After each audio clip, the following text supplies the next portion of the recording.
dans ces moments-là, la chose qui pourrait peut-être t'aider,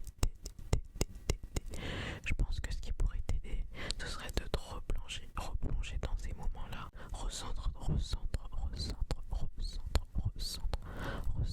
énergie au plus profond de toi, au moment où ces idées-là te sont parues, au moment où ces idées-là te sont venues. En fait, j'aimerais que tu te rappelles pourquoi est-ce que tu voulais commencer ces choses-là au début. Quelle était la raison pour laquelle tu t'étais dit, ah bah, ça aurait été une bonne idée de commencer ça. Vraiment, recentre-toi sur ces souvenirs-là, recentre-toi sur ce moment-là où, pour la première fois, tu t'es dit, ça peut vraiment être quelque chose. Vraiment, faudrait que tu t'accordes quelques minutes, que vraiment tu fermes les yeux et que tu essayes de te recentrer sur ce moment-là. Quelles étaient tes pensées? Qu'est-ce que tu disais? Où est-ce que tu étais? Comment tu te sentais à l'idée de commencer cette chose-là, ou l'idée même de débuter cette chose, peu importe ce que c'est, que ce soit un projet, que ce soit un travail, que ce soit un truc que tu voulais débuter, peu importe.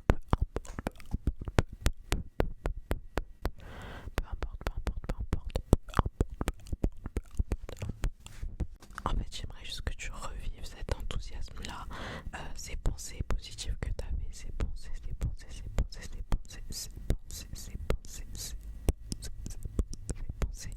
et vraiment que tu retrouves cet enthousiasme-là. Et je parle même pas de manière physique, c'est-à-dire en te levant par exemple, si tu es allongé ou assis. Non, c'est vraiment émotionnellement parlant. J'aimerais vraiment que tu essayes de te reconnecter, avec cet enthousiasme que tu avais au début, parce que je pense que ça pourra que t'aider.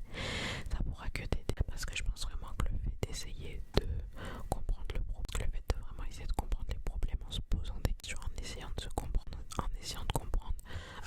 d'où vient en fait ce retrait-là, d'où vient cette procrastination, je pense que ce sera plus impactant au long terme, plutôt que je te dise de te lever et d'aller te mettre au travail. En tout cas, c'est ce que je pense. Donc voilà, je pense que ça peut être des questions pertinentes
essayer de trouver la base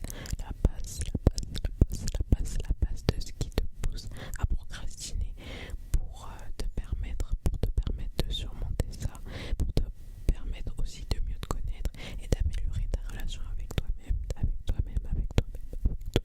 Alors voilà, demande-toi pourquoi tu fais pas ça pour toi ou pour la future version de toi-même. Parce que toutes ces choses-là, elles attendent que toi et seulement toi. Elles attendent que toi. Ce que je veux dire, c'est que Dieu, l'univers, n'a pas mis toutes ces choses-là en toi, toutes ces pensées-là, toutes ces idées-là, toutes ces aspirations-là en toi pour rien. Alors une autre chose qui pourrait aussi t'aider, je pense que c'est aussi de savoir quel est ton pourquoi et d'avoir un pourquoi qui est très fort, qui est très fort. Alors qu'est-ce qu'un pourquoi? Un pourquoi, c'est quelque chose qui va te faire lever ton lit, c'est quelque chose qui va te booster, c'est quelque chose qui va te motiver, c'est quelque chose qui va te garder discipliné et c'est quelque chose qui va te permettre de rester consistant.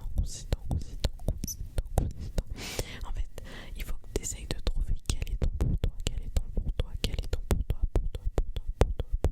quelle est la chose pour laquelle tu veux te battre, pour laquelle cette chose-là en toi, cette chose-là, cette aspiration-là en toi qui te pousse et pour laquelle tu sens que tu pourrais te lever tous les jours et faire cette chose en question, et que tu te demandes pendant que tu essayes de trouver ton pour toi ou que tu essayes de le renforcer, est-ce que cette chose en question, la chose pour laquelle tu veux vraiment être discipliné, est-ce que c'est quelque chose que tu veux vraiment ou c'est quelque chose que tu t'es persuadé au fil du temps que tu voulais, ou bien peut-être que c'est pas forcément quelque chose que tu veux mais c'est peut-être une norme autour de toi, et peut-être que ou une norme dans la société et qui fait que tu dis que c'est quelque chose que tu veux mais que c'est pas forcément ce que tu aspires à faire ou à devenir.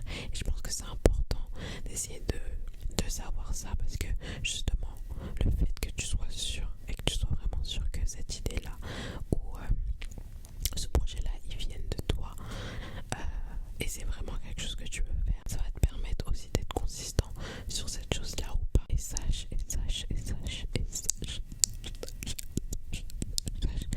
sache que toutes les réponses à ces questions se trouvent en toi. Toutes les réponses à ces questions se trouvent déjà en toi.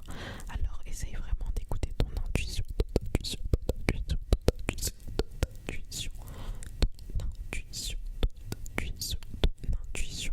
Essaye vraiment de t'écouter.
forcément se rendre compte de tout ce on a déjà accompli ou qu'on est déjà en train d'accomplir, Alors essaye de retourner, recentrer ton énergie sur le positif,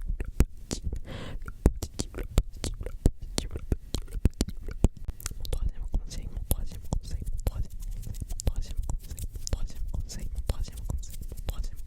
ce serait que tu fasses de petites actions concrètes, des petites actions concrètes avec lesquelles tu vas battre la procrastination en stimulant ton cerveau tout simplement.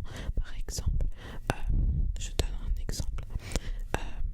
Si tu as une tâche à accomplir mais que tu te retrouves à procrastiner et que en fait tu as l'impression que tu n'as pas vraiment envie de faire cette chose, et que par exemple tu as du mal à te lever parce que c'est sûr qu'à ce moment-là, le fait de se lever, ça peut paraître vraiment comme mission impossible, et de justement aller prendre le fait de te lever, d'aller prendre une douche va faire que en fait ça va stimuler ton cerveau, ça va stimuler ton corps, et tu vas te sentir nouveau, tu vas te sentir rafraîchi, et en fait tu auras l'impression justement de partir d'une nouvelle base, et si tu veux aller encore plus loin, ce que tu peux aussi faire, c'est justement avant d'aller te doucher, serait aussi de ranger ton environnement pour que quand tu sors de la douche, tu as l'impression de revenir réellement sur une nouvelle base, et ça peut justement venir te booster sur la tâche que tu as à accomplir, te motiver, parce que ton cerveau sera déjà stimulé en fait. Et même si tu fais pas tout ce que tu as à faire, même si tu n'accomplis pas toutes les tâches, ou même si tu n'accomplis pas toutes les tâches que tu dois accomplir, sois quand même fier de toi, et essaye de faire le premier pas.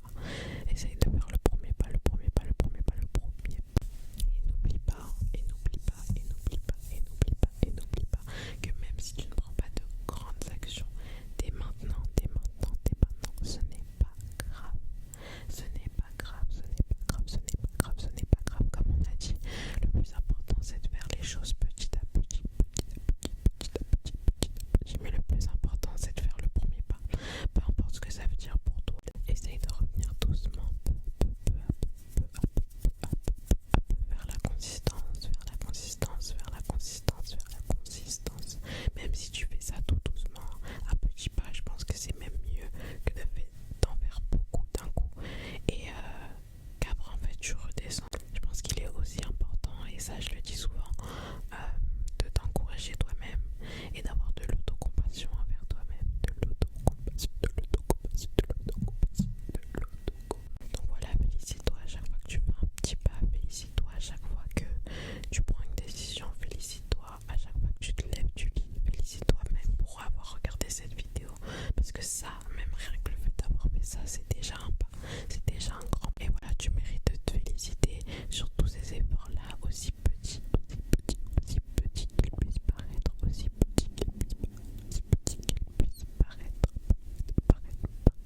Tu peux aussi te dire que tu t'accorderas quelque chose que tu aimes, quelque chose que tu apprécies,